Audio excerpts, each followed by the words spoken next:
and I got to change my job. I got to move. I got to do all that stuff because everything's better outside. But now I came back invigorated. I feel good. There it is. You were living the good life, too. Oh, boy. Yeah, I heard.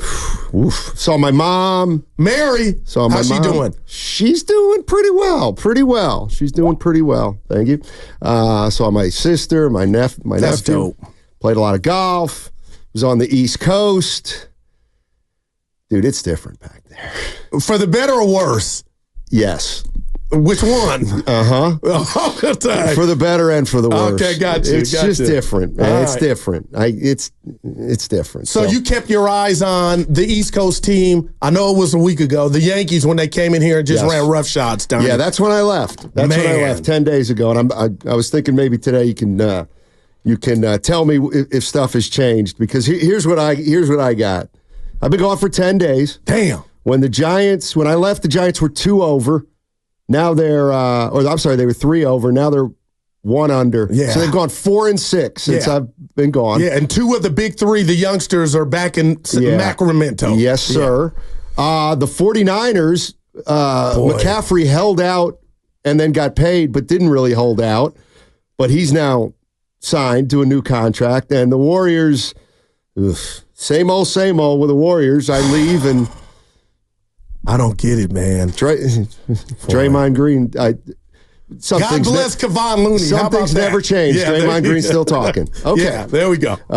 Man, but about old stuff. Yeah, what's he doing? I felt so bad for Looney. Just come on, Dre. We love you, but damn, let it go. Yeah.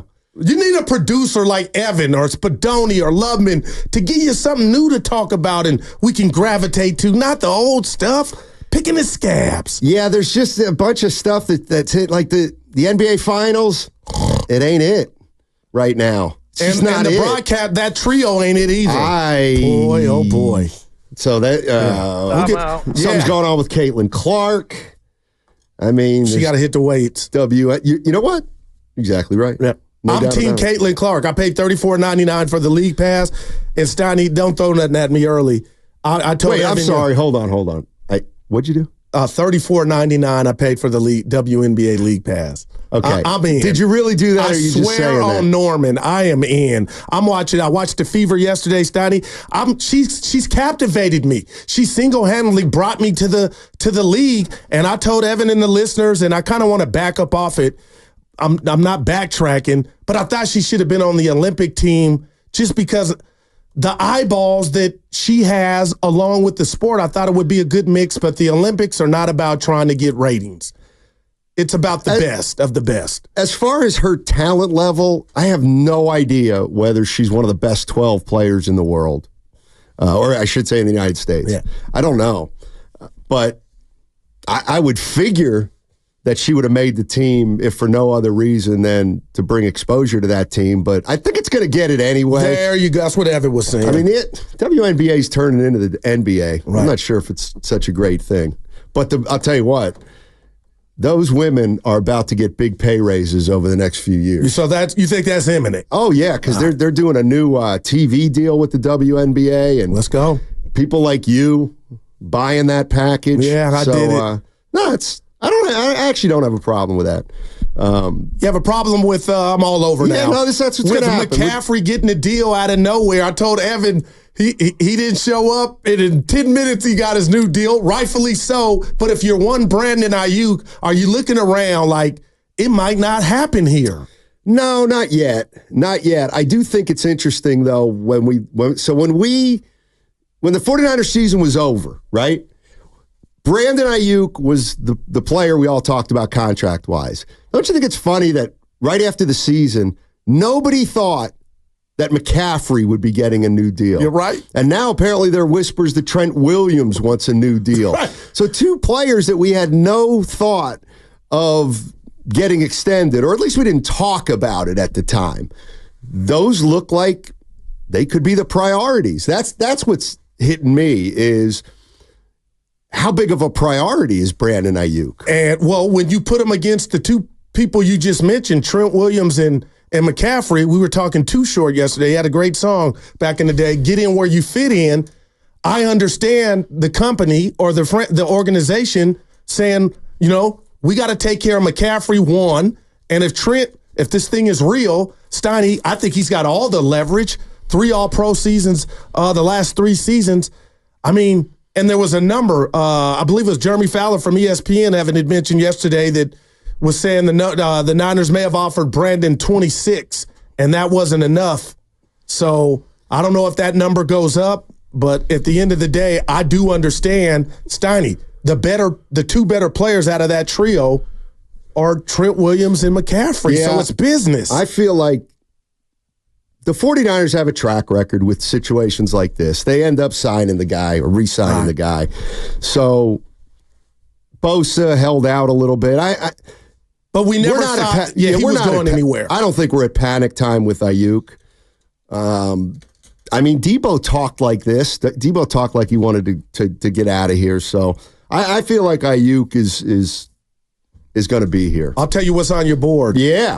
Last week, TJ Huzmanzada, who is a mentor to Brandon Ayuk, was on with Willard and Dibbs last week, and he said this is disheartening. And every day that goes by that Brandon is not taken care of, it's disheartening. So to me, that was coming from the horse's mouth. So I get what a lot of people are saying about the calendar. Hey, this didn't happen. Debo didn't get his. But Steiny, it's about Ayuk, and I just can't imagine a Niner offense without his services. But when you think about Ricky Pearsall and why they would use their number 1 draft pick on that position, I do wonder, behind closed doors, is Kyle and John and York saying, you know what, we don't want to lose him, but we can still get to the greatest of heights without him. Yeah, Justin Jefferson signed his extension while I was gone, too. Man, a big one. What did he get? 35 mil average. Guaranteed was over 100, I think, right? Man. So, Mike Silver reporting that, Ayuk turned down $26 million a year. We don't know what the guarantee was that he turned down. That's what it's all about there, though. Yeah, there it is. So what else happened when I was gone? Did you get to the... Well, I went to the Yankee game Friday. Okay. I can't stop thinking about it. Bonte Judge was in the house. homered in that game, I believe. Yes, sir. Okay. Twice. He homered twice. That's right. Okay. And, Steiny, I got to tell you, I didn't go into the game knowing I was going to walk back to the caddy feeling like no matter how the Giants season culminates, with a playoff berth or not, they are not the Yankees. A lot of teams are not the Yankees, but, Steiny, that park was so electric it could have started your car. Like, it could have charged your car. I was that captivated. So, again, I'm looking at the Giants now through the prism of the Yankees or the Dodgers, and they're not that. But, if I were to ask you, who's the face of the Giant franchise, and you couldn't say Logan Webb, how would you answer that? And I think that's a problem. There's no Posey. No, there's not a lot there right now. Okay, that well said. There just isn't a lot there. Well, Ramos is playing his ass off. If you talk about the future and if he could stay around, it's early still. You know what I was wondering if you're a Giants fan. I was talking to Evan about this. So Ramos he's been good. He's been real good. No doubt. Terrific. Is there a buzz about him? I don't think so. I mean, yeah, he's good and he's a nice young player, but he's not dynamic. He's not a superstar in waiting. Do we know that? I mean, because MLB Network, among the baseball ranks, to answer your question real quick, Steiny, I was watching MLB Network over the weekend, and even the Texas broadcast, it was on Roku Sunday against the Rangers. I guess the guys calling the game are in the know, are kind of lightweight excited about Ramos, but I don't know if we can say, and again, Steiny, I wouldn't take the bet that he's a superstar, but I guess I'm saying, Steiny, he's young, and I don't know, and I'm excited, and I think Giant fans should be excited.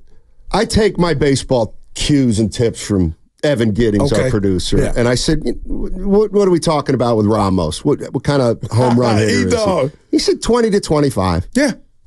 Yeah, exactly. Yeah. 20 to 25. You know what I'm saying? I got you. But the question I have is let's just say hypothetically, because when you think of the names that were in the Giants farm system, it was all about Luciano. You're right? So and Ramos is doing great, but he's not capturing anybody's attention. My point is, if Luciano were hitting 310 with seven homers or 6 homers, whatever it was. If Luciano were doing what Ramos were doing and was at least adequate in the field, I think there'd be a lot more excitement just because Luciano's the name that we heard for the longest time. And now he'd finally be up there and we'd be like, this guy can hit. This guy's pretty good. But Ramos just came out of nowhere, kind of. I know the hardcores knew who he was, but Well, what if you can, Exhibit A, all the buzz was about Trey Lance, and rightfully so. And then who took the baton and ran off, and now is maybe on the cusp of stardom? Brock Purdy. I guess as long as you get the job done, those things will come. But for you to leave and all 3 be up and now 1's up, I don't think that bodes well for the Giants. I mean, just why? Oh, and I heard Snell got hurt while I was gone. I forgot that. Evan, what? Come on. 2 outs in the bottom of the bottom of the fourth. Top and of the Evan fourth. went to the mat for him. Evan said, "This guy's going to come out of the chute hot this year." Well, Evan had him winning his first 7 decisions. Evan going said deep June into is games. his month. Yeah. Next question. Yeah, Evan said June is his month. I mean, Evan wasn't buying early. He was saying buyer beware. No, Evan was the guy who first said, "I think Giants fans are going to hate this guy the first couple months of the season." But now I saw the Snell injury, and you know what I did? I looked up, when is the All-Star break? And it's July 13th, I think, or something like that. Yeah. So it's about 5 or 6 weeks away, and I'm thinking, is he going to pitch before the All-Star game? Before the All-Star break, Proceed with caution, man. We're talking about back, hammy. Like, Steiny, I might shut him down, because if this thing keeps going, he may never beat it. Oh. He might not. He might not. By the way, I got a... you know how you get on vacation, you start thinking about a million different things, about your life and stuff? Dude, go ahead. Yeah. I think You got a good life. Nah, yeah, it's good. Shout out Kanye. It's good, but I've kind of underachieved. Money-wise? Yes.